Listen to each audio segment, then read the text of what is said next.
For this week's Just One Quilt film, I'm sharing my latest finish, which is this patchwork quilt behind me. It all began when I discovered a fabric that's called double gauze. It's very, very soft and it's two fine layers of fabric which are joined together with little needle punches every so often. So it's very breathable and very light. And first of all I struck some and then I bought some and I made this top that I'm wearing and another top because it's very, very comfortable to wear. And I really loved the colours and the patterns as well, so I started to collect some little sample pieces of it. And quite a few years ago now, one day on holiday, I just hand sewed these little squares together to make a little patchwork piece, which didn't have a particular purpose. I was just enjoying looking at the colour and the scale and the pattern, and I've had this on the wall in my studio for a couple of years and just always found it very calming and peaceful to look at somehow. It just always kind of made me happy. And so I started collecting more pieces of double gauze, made a few more garments, and my collection began to grow. My lovely friend Nikki has very similar fabric taste to me. We're always popping the same things in our baskets or messaging each other saying, have you seen this? And she's like, I've already bought it. And so over the past few years there's been lots of double gauze purchased between us, and every year we go away before Christmas with some of our other lovely friends for a weekend in the Dales, and we go walking and drink cocktails and sew. And last time we went away, what we decided before we went, me and Nikki were like, well, why don't we combine our stashes of double gauze and share them between us so that we can make a quilt each, and then when we're old and grey and hanging out together wherever that may be, we'll have a little blanket that we can both snuggle under, and that'll remind of us these happy days. We spent the weekend listening to Dolly Parton and drinking cosmopolitans and laying out our quilt tops and deciding how these quilts were going together. Even though technically, I can do lots of more complicated quilts and lots of other techniques, often for me a quilt starts with the fabric. It's all about the fabric and how to make that sing, how to make that shine. And with something like these designs, a lot of them are by a lady called Naomi Ito, who's a Japanese designer who does these beautiful paintings that then turn into the fabrics, and they often flow across the width of the fabric, so the scale changes as it moves along, and the detail and the colour saturation is just so gorgeous that they don't really need cutting up or doing anything too fancy with, because they're just beautiful in themselves. And going back to that little sample, that's all I wanted. I just wanted this fabric to shine in the quilt. So we cut a basic shape of squares and laid them all out and stitched them together. For a while it just hung over the back of the sofa in my lounge so I could enjoy seeing the fabrics. And then lockdown came about and I found myself, pondering lots of different things, feeling quite anxious, feeling a little bit stressed, having the kids at home all the time. And I thought, right, okay, this is the time to finish this quilt.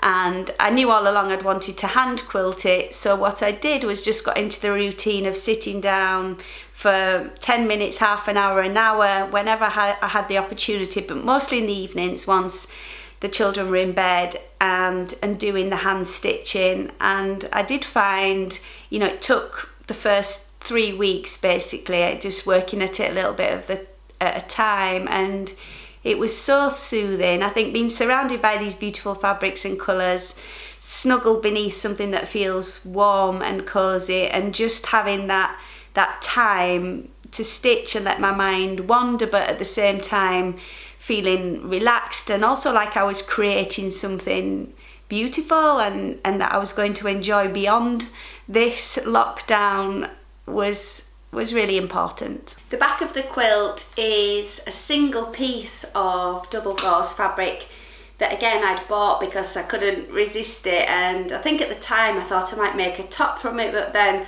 I kept getting it out and it was one of those pieces of fabric I could just never quite cut into. I didn't have a lot of it and I wasn't sure exactly what to make with it. And what I decided to do after much procrastination was actually use these big bold flower motifs on the back of the quilt as a guide to how to quilt it.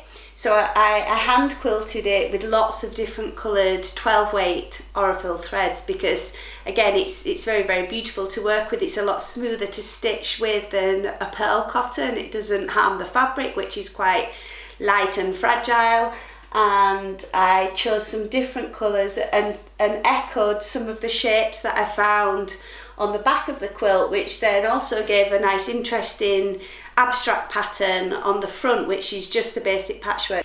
This quilt was born out of a love of fabric, and that's what drives my quilting process so often. It's finding fabrics that make me smile, that I can't live without, and finding ways to use those in quilts. But it's also more than that, because it was made whilst I was away with my friends who I love dearly, and those times are so special to me and so many happy memories. And it's been stitched and finished off during lockdown, spending time with my family and I guess appreciating everything that I've got at home. So it will be one of those quilts that will be full of memories and has a very, very personal story, and that my hands have made with lots of love and care, and that is always hugely important. And for me, that's what keeps drawing me back to quilting, because to get so many things, so many good things from one physical object is pretty incredible. Top tips for quilting with double gauze are that it is a fine fabric. So when you're cutting it out, you need a sharp rotary blade or really sharp scissors.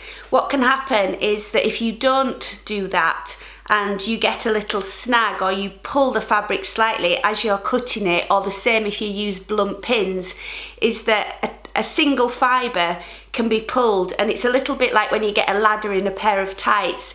It actually pulls that single fibre away from the pattern, and particularly in a dark coloured fabric, you will then see that, and there's nothing you can do about it. It's permanent once it's there. So you have to treat it gently, basically. You have to treat it with care. The same with your sewing machine needle. You might want to use a very fine quilting needle or microtex needle on your machine. Make sure it stays sharp. Don't use it for other projects.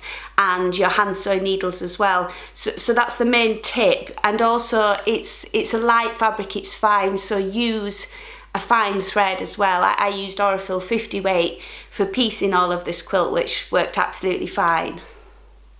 Another great thing about some of the double gauzes, especially the ones by Naomi Ito at Nani Iro, if you buy her designs, then you often get the pattern that changes across the width of the fabric, and that can be really great, because in a quilt like this, when you're using small squares, depending on where you cut those squares from across the width of the fabric means you're going to get different patterns. So you can make it look like you've used more fabrics than you have, simply by taking different shapes from across the pattern.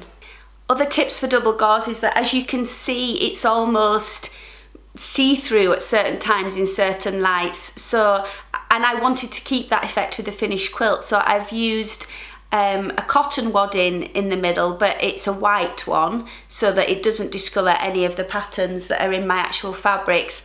And I also use double gauze on the back to keep that lightness and to keep that softness, so it's super, super snuggly. Learn how to make a beautiful patchwork quilt with me on Jenni's Ultimate Quilt course at justonequilt.com.